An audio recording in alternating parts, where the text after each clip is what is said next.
Well, I woke up this morning as I usually do, scanning the news to see what vital part of this airplane that we're all flying in together fell off during the night. And I was pleasantly surprised to discover a story that actually looked like, hey, the 21st century. We discovered that there is a company out there named Aerion that is making a 1.4 Mach business jet and then plans to do a 500 passenger jet that will travel at Mach 4. And that means there are no two places on the Earth that are further away from each other than 2.5, 3 hours tops. I was enormously pleased by this. I said, please let it be an American company. Sure enough, it was.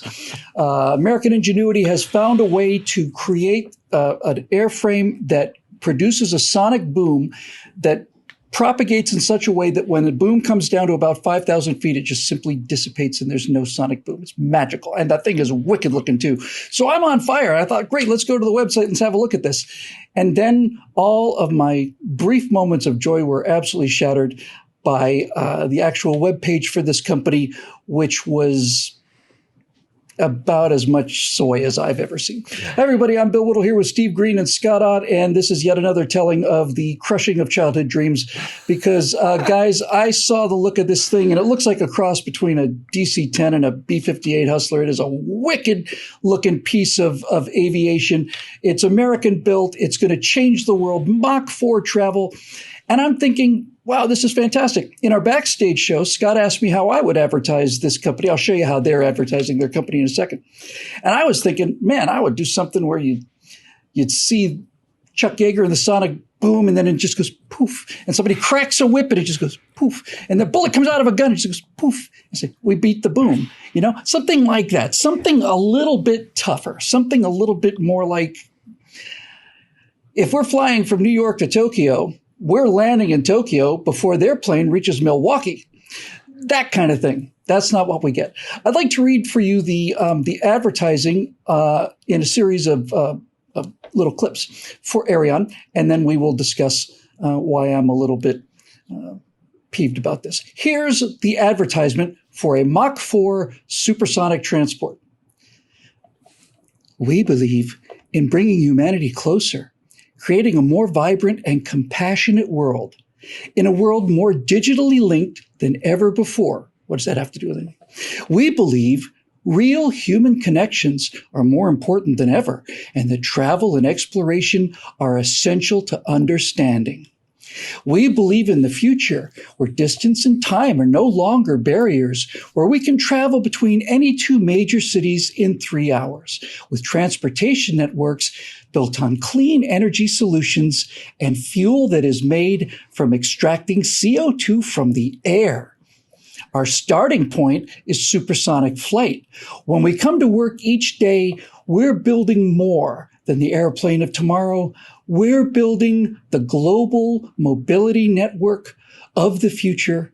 We believe most of all, when we give time back to people, we can bring humanity closer together. Steve Green, ad for a Mach 4 commercial jet or for a new granola brand? Yeah, Chuck Yeager took craps bigger than whoever wrote that ad copy. Yes, he did. Wow. Oh, man. The thing is, they know who their customers are. They know who their target market is.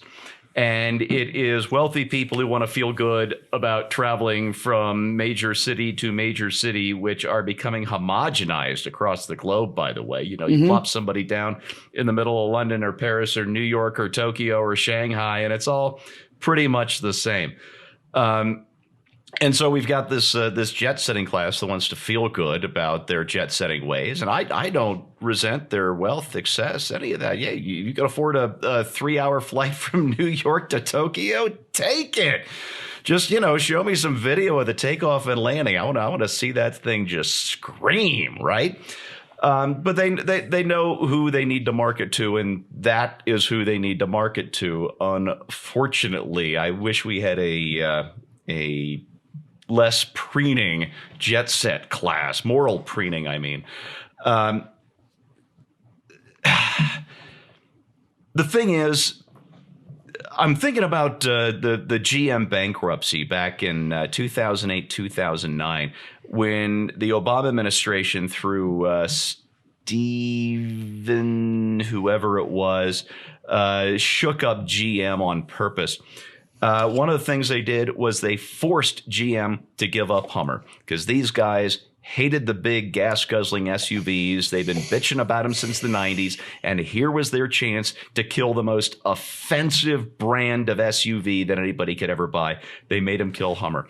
Pontiac was, at the time, in the middle of an attempted comeback, a bit of a renaissance with Bob Lutz in charge. Bob Lutz is one of the few car guys who was still in the auto industry at the time, at top levels.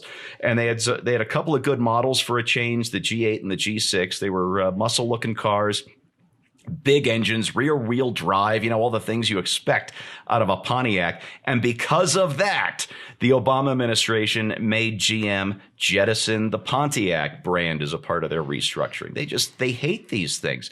Imagine, though, if it's about knowing your audience. Imagine if Chevy started marketing the super sport variants of, say, the Camaro as, we know it's fast, but it runs on precious windmill energy that you won't have to feel guilty about. Sales would crater if they tried marketing a Chevy Super Sport, a Chevy SS under those conditions. It'd just be terrible. They'd turn off their target market.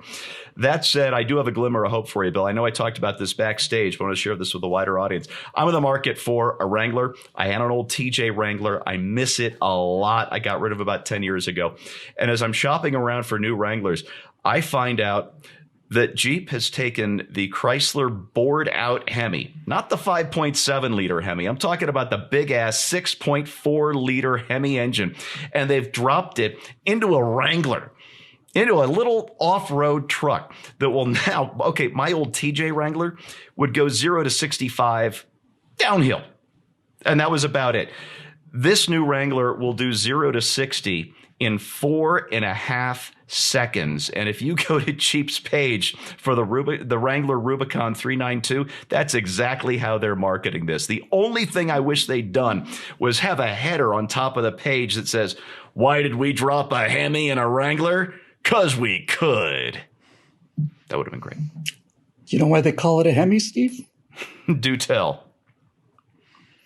Because the top of the pistons have a little dome I thought on you were them. it was a joke. Yeah. It's a hemisphere on top. That I knew. I thought you had like a joke version. No, I was just pulling you like. Yeah, Scott, there's a bit about this advertising that I read that strikes me as just a little bit deceptive. Basically, they're saying we're bringing the world together and human connections are more important than ever. And I suspect that people who might be traveling from one end of the world to the other in order to experience human connections are probably not going to be doing it on a Mach 4 SST price. You know what I mean? I suspect they're probably going to be flying coach like they do today. They talk about how this thing is powered by fuel that extracts CO2 from the air. And I'm thinking to myself, my God, this thing has some kind of ram scoop underneath. Does it disassociate the CO2 as it's flying? And I realized, no, it probably runs on biofuel. It's like it's created using sustainable energy. I'd be willing to bet it's not.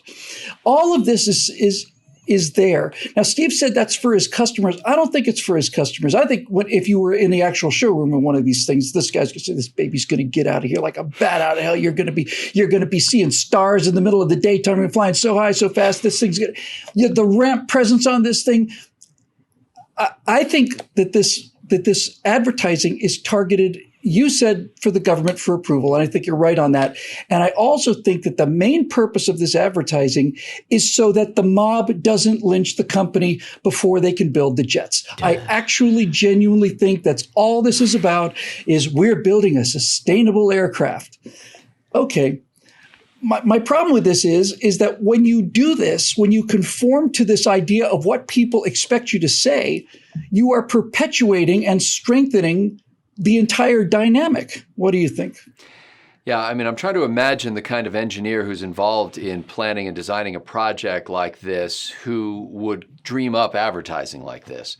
I mean, these people are the kind of people who are strapping jet engines onto porta potties and just seeing how far they can make them go. These are the people who are trying to push the limits and see what's possible. It's funny because if I were doing a commercial for this thing later when they actually launch it, I would show a guy sitting there just tapping his fingers on top of his mug on his desk, and the narrator would say, while your competitor is still waiting for a return email from the potential client, you're shaking his hand on the ground in Singapore, closing the deal. And exactly. That's the beauty of this. It's like, oh yeah, you can piddle around with your online marketing kind of thing and these digital connections we have, but I'm going to be there buttonholing the guy in person and holding a pen what it's built for, yes. for him to sign it. And that's what it's built for. That's the real, sort of practical beauty of this as far as its marketability as a product. I also think that there's an interesting thing, and you pointed this out before, Bill, because even the people who say they are for all this clean and green and gentle and, herbal tea future, those people cheered when Robert Downey Jr. lit up an entire mountain range at the beginning of Iron Man and the wind blew past him and he had his hands out dramatically like that. Those people love that because there's something deep in the soul and heart of every freedom-loving American that says, I want to do things big. I want to do things fast. I want to do things better. I want to have the future that I was reading about in books that were drawn with colored pencil in the 1960s, showing me sleek devices that were traveling at supersonic speeds. Everybody really wants that. And I think that these guys who are handling the marketing of this realize that those aren't the gatekeepers. Those may be the ultimate customers. They're not, that's right. But they're not the gatekeepers. Right now, they're sprinkling pixie dust and unicorn tinkle over the gatekeepers. And the gatekeepers are a bunch of neurotic idiots, and we're all kowtowing to them. No, Scott's got it exactly right. The reason I like the story was that this is the future I thought we were going to get back when I was a kid. I was thinking about advertising this thing, and I think I'd like to have a shot of a farmer out in a tractor in the middle of Kansas, and he looks up and the sky, this silver dart just goes like that. I mean, just like that. And he's like got his hands over his ears, and he's ready for the sonic boom, and somebody steps in and says, "Sonic booms." How 20th century. That's really what they've done.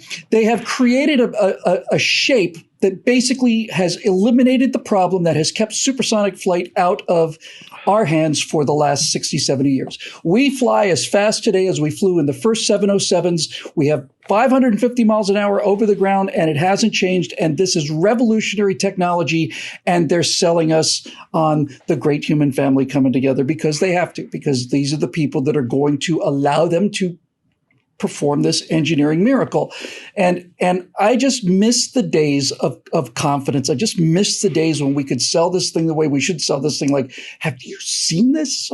Watch this. I miss the days when we were when progress, before progressivism came, we had progress, and progress was flying faster, flying higher, flying further, doing all of these things. And I think the reason this made me so sad is because it just makes me feel like the world that I thought I'd be living in hasn't come and isn't coming. I just feel out of place here with this kind of advertising. However, since I am a writer, I decided I am in favor of this, something good coming out of this. So I've decided to add just another couple of lines for their, to really hit home the point that they're trying to make when they sell this supersonic jet. So hopefully they can include it. I'm not going to charge them anything for just a couple more lines on their advertising campaign. And I think what they ought to add is, we are building a company where transgender vegan pilots can fly in gluten-free safe spaces at 4 times the speed of sound.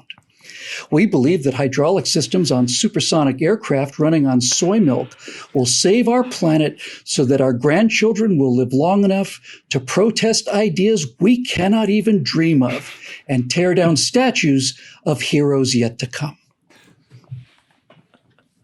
That's not what I had in mind. For Steve Green and Scott Ott, I'm Bill Whittle. See you next time on Right Angle.